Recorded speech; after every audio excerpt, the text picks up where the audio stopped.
নবদ্বীপের মাঝে নদিয়ার মাঝে গৌরাঙ্গ মহাপ্রভু আমার কলিজীবের দুর্দশা দেখে আবির্ভূত হয়ে হরিনাম করছেন। কেন? কলিযুগে যেন জীবের উদ্ধার সহজে হয়ে যায়। তাই আমার গৌরাঙ্গ মহাপ্রভু দাঁড়িয়ে দাঁড়িয়ে হরিনাম করছে। যারে দেখে তারে বলে, যারে দেখে তারে বলে,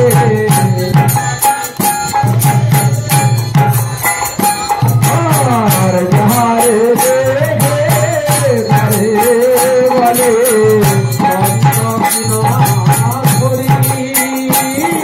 আর যারে তারে বলে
নদিয়ার দাঁড়ে দাঁড়ে মায়াপুরের দাঁড়ে দাঁড়ে আমার গৌর হরি হরিনাম করছে।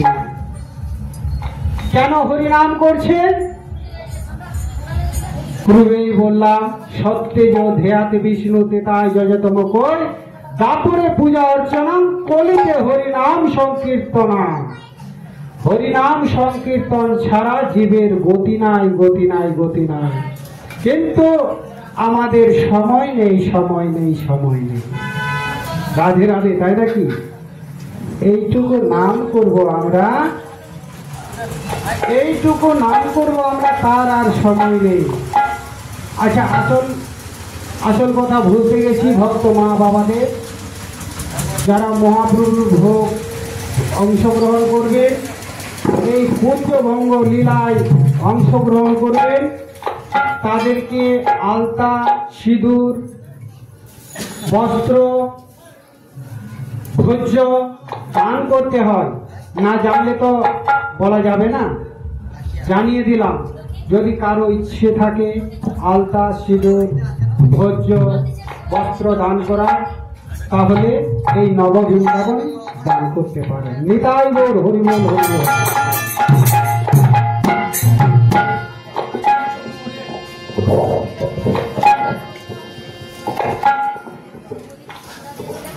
তাই আমার মহাপ্রভু নবদ্বীপের দ্বারে দ্বারে হরিনাম করছে।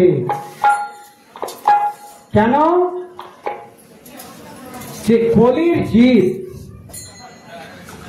কলি জীবের পরম আয়ু হলো 40 বৎসর। মানুষের পরম আয়ু হলো 40 বৎসর। মানুষের পরমায়ু হলো 40 বৎসর। ভগবান যখন পরমায়ু ভাগ করে দেয় সবাইকে, মানুষের জন্য রাখলো 40 বৎসর আয়ু।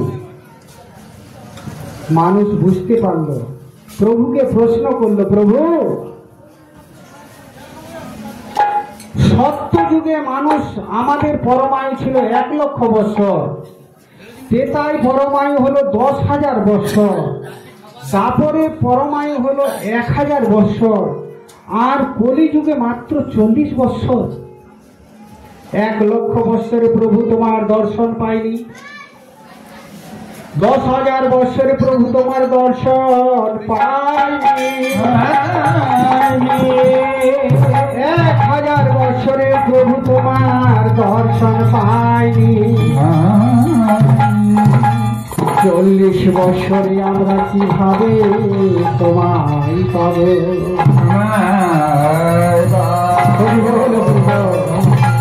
বলছে এতদিন ধরেও আমরা পাইনি, সামান্য 40 বছর ধরে আমি তোমাকে পাবো? বলছে কলির জীব, আমার পরমায়ু ভাগ করার যাকে যেভাবে দেওয়ার দিয়ে দিয়েছি, আর কোনো উপায় নেই। তবে যাদেরকে আমরা ভাগ করে দিয়েছি তাদের কাছে যদি তোমরা চেয়ে পরমায়ু নিতে পারো তাহলে তোমাদের কিছু হবে, না হলে আমার আর উপায় নেই। এবার সর্বশ্রেষ্ঠ আয়ু দিল পরমায়ু শকুনকে। শকুন এই যে মাংস ছিঁড়ে ছিঁড়ে খায়, শকুন দেখেছেন তো? এখনকার বাচ্চারা দেখেনি। 1045 বৎসর দিল শকুনের আয়ু, 1045 বৎসর। মানুষ গিয়ে শকুনের কাছে প্রার্থনা করছে, এই শকুন, তুমি তো পক্ষী জীব, তো তোমাকে তো সব থেকে বেশি পরমায়ু দিয়েছে, তুমি কিছু আয়ু আমাদেরকে দান করো। শকুন বলছে ঠিক আছে, তোমাকে 45 বছর আয়ু আমরা দিয়ে দিলাম। শকুন 45 বছর আয়ু দিল মানবকে। এবার কোথায় গেল? বাদরের পরমায়ু হলো 105 বছর। বাদরের কাছে গেল, বাদরের কাছ থেকে নিল পরমায়ু 5 বছর। 5 বছর বাদর দান করলো, 50 হলো। 45 শকুন দান করেছে, এই 40 ছাড়া 45 দান করেছে শকুন, 5 দান করলো বাদর। কুকুরের পরমায়ু হলো 22 বছর। কুকুরের কাছে গেল, কুকুরের কাছে প্রার্থনা করে কুকুর 10 বছর আয়ু দিয়ে দিল মানবকে। কত হলো? 60 বছর। 60 আর প্রভু দিয়েছেন 40, কত হলো? 100 বছর মানুষের পরমায়ু। নিতাই গৌর হরিবল হরিবল। তারপরে প্রভু বলছে যে এই আয়ুর কোনো ঠিকানা নেই, কারণ সকলের যদি পরমায়ু 100 বছর হবে তো পিতার আগে পুত্র কেন মারা যাবে? নিতাই গৌর হরিবল হরিবল। পরমায়ুর কোনো ঠিকানা নেই, যার যেভাবে কর্ম তার সেইভাবেই ফল। নিতাই গৌর হরিবল হরিবল। 100 বছর আপনার আয়ু দিয়েছে, আপনি মদ দারু মাছ মাংস খেয়ে ক্যান্সার করে দিয়েছেন, 100 বছর বাঁচবেন কি? এখন তো প্রধান খাদ্য হয়ে গেছে মদ মানুষের, ঠিক না? নিতাই গৌর হরিবল হরিবল। তো 100 বছর আয়ু হলো, এগুলো ভাগবতী কথা সবসময় বের হবে না, সঙ্গতি কি হয়। তাই 100 বছর পরমায়ু নিয়ে অনাদির আদি গোবিন্দ বললেন, তথাস্তু, তোমরা আমার নাম গুণগান করবে, তোমাদেরকে আশীর্বাদ করলাম, 100 থেকেও তোমরা বেশি বাঁচবে। নিতাই গৌর হরিবল হরিবল। তোমরা সৎ পথে আমার কর্ম করো, তোমরা 100, 150, 200, 250, 300 বছর তোমরা বাঁচবে। 250 বছরের মানুষ বৃন্দাবনে আছে। নিতাই গৌর হরিবল হরিবল। সেটা আমার চোখে দেখা নয়, সাধুগুরু বৈষ্ণবের মুখে শোনা। ধরে তুলে দিচ্ছে এতে স্টেজে ভাগবতী কথা আলোচনা করছে। যে মায়েরা অনেকে ওই লক্ষ্যমাত্রা করে গেছেন অবশ্যই দর্শন পেয়েছেন। তাহলে পরমায়ুটা আমাদের নিজের গুণে বাড়ে, নিজের গুণে কমে। অনাদির আদি গোবিন্দ বলেছেন, ওরে কলির জীব, তোদেরকে দিচ্ছি বাপের ধন, আর বাঁচিয়ে যদি খাস যাবে অনেকক্ষণ, না হলে ফুরাবে সব ধন। নিতাই গৌর হরি বল, হরি বল, হরি বল। আমাদের ঘরে যদি 10টি টাকা হয়, বৈরঙ্গ ভাব বলছি মা, কি করলে যে আমরা শান্তি পাবো, সেটা কি অভিমান, কি অহংকার, বুঝলেন? এগুলো ভিতরের অন্তরঙ্গ কথা আছে। তো যাই হোক, আমার গৌরাঙ্গ মহাপ্রভু এই 100 বছর পরমায়ু দান করেছেন। তো শকুন যে দান করলো পরমায়ুটি, কখন আমরা ব্যবহার করি? যখন আমরা বাড়িতে মাংস, একটা তাজা জীবকে কেটে এনে ছিঁড়ে ছিঁড়ে মাংসটা খাই না গো, তখন আমরা শকুনের আয়ু পরমায়ু ব্যবহার করি। যখন আমরা বাদরের মতো বদমাশি করে লাফালাফি করি, এর সঙ্গে মারামারি, এর সঙ্গে হুড়াহুড়ি, বাদরের আয়ু ব্যবহার করি। আর বৃদ্ধকালে যখন আর কিছু কর্ম করতে পারি না, বৌমা ছেলে এনে যখন দেয় তখন খাই। কুকুরের মতো, কুকুর যেমন দম হিলায়, ওই রকম বসে থাকি না আমরা? বৃদ্ধ হলে অনেকে বসে থাকে, তখন আমরা কুকুরের আয়ু ব্যবহার করি। তাহলে 100 বছর আয়ু, 12 বছর গেল শিশুকালে, 12 বছর যাবে বিদ্যা অর্জনে, 12 বছর যাবে মিছেমিছি সুখে স্ত্রী সঙ্গে। কত হলো? 12 তিনে 36, আর 12 বছর যাবে উপার্জনে। কত? 48। তাহলে 100 বছর আমাদের পরমায়ু, 48 বছর চলে গেল। আর 100 বছর যদি পরমায়ু হয়, তো 50 বছর আমরা ঘুমিয়ে কাটিয়ে দিই। নিতাই গৌর হরি বল, হরি বল। 50 বছর পরমায়ু আমরা ঘুমিয়ে কাটাই কিনা?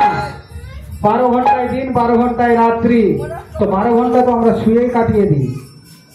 তো শুয়ে শুয়ে 50 বছর শেষ, আর 12 4 48 বছর এদিকে শেষ, বাকি থাকলো 2 বছর। তো 2 বছরে কি হরিনাম হবে গো? নিতাই গৌর হরি বল। সব কিছু ঝুলে যাবে, আমাদের দাঁত ভেঙে যাবে। যখন বলবো হরি, তখন বলবো তো হরিনাম উচ্চারণ হবে। তাহলে অনাদির আদি গোবিন্দ আমাকে তার জায়গায় নিয়ে যাবে? যাবে কি? নিয়ে যাবে না। তখন কি হবে? যমদূত আসবে আর বেঁধে, আসলে সমন করবে দমন, নিয়ে যাবে নরকবাসে। নিতাই গৌর হরি বল। তাই বলি, জীবের জন্য আমার গৌরাঙ্গ মহাপ্রভু জীবের দাঁড়ে দাঁড়িয়ে কত কেঁদেছেন আর হরিনাম সংকীর্তন করেছেন। তাই বলছে, কে বলছেন? গদাধর বলছেন, প্রভু না, আগে নিত্যানন্দ বলছেন, প্রভু তুমি যে এত হরিনাম করো, তো এত হরিনাম করে তুমি দেখেছো তোমার সোনার বদন কি হয়েছে?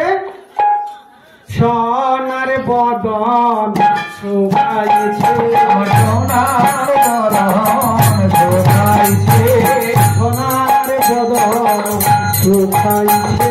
সোনার বদন শোভাইছে। সোনার বদন শোভাইছে, হরে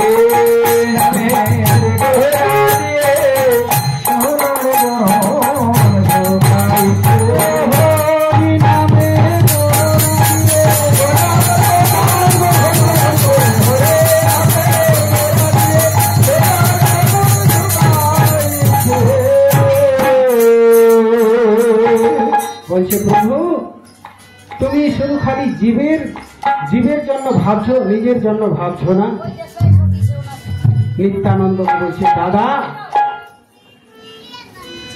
আজ যে আমি সুযোগ দিয়েছি কলির জীবকে, তারা যদি এই নামটুকু না করে, তাহলে আর কোনোদিন জীবের উদ্ধার হবে না, তাদেরকে নরকেই বাস যেতে হবে। তাই এত বড় আমরা সুযোগ পেয়ে আমরা যদি হরিনাম না করি তাহলে আর আমাদের মতো অধম কেউ আছে? কেউ নেই। নিতাই গৌর হরি বল। তাই এবার গদাধর এসে বলছে, প্রভু তুমি একবারও ভাবছো না? তোমার দুর্দশা দেখে আমাদের নয়নের জল বরিশন হয়। দেখো তোমার মুখখানি মলিন হয়ে গেছে। প্রভু বিশ্রাম করো। এটি মা কুঞ্জবঙ্গ পালা, পরপালা, তো সামনে আমাদের প্রভুর ভোজন করতে হবে, তাই সংক্ষেপে কিছু কিছু কথা বলছি ভাগবতে। তো আমার গদাধর মুখ,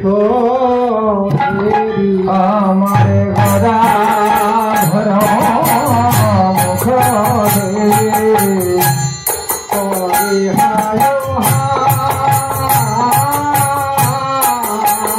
আমার গদাধর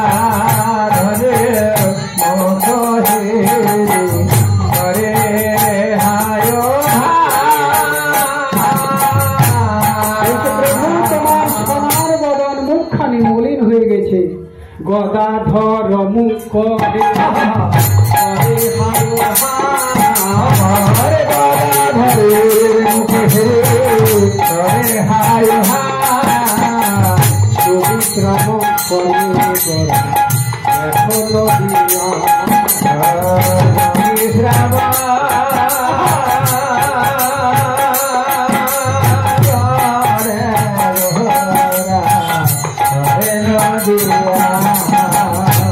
বিশ্রাম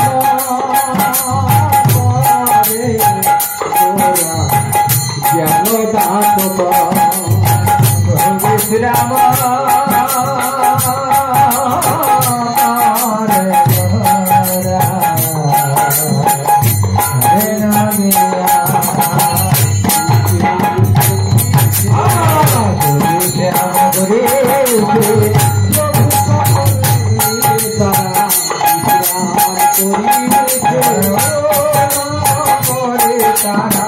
বিশ্রাম প্রভু সঙ্গ করে প্রভু বিশ্রাম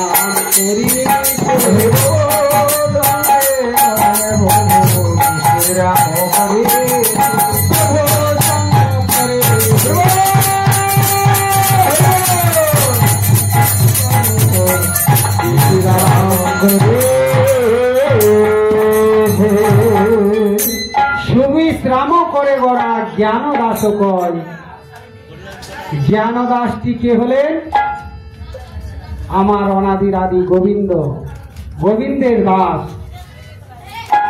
যার নাম জ্ঞান। জ্ঞান ভক্তি না হলে গোবিন্দের লীলা দর্শন করা যাবে না। নিতাই গৌর হরি বল।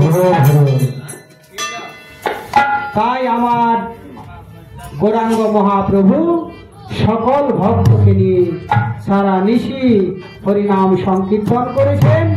হরিনাম সংকীর্তন করে আমার প্রভু বিশ্রাম করেছে।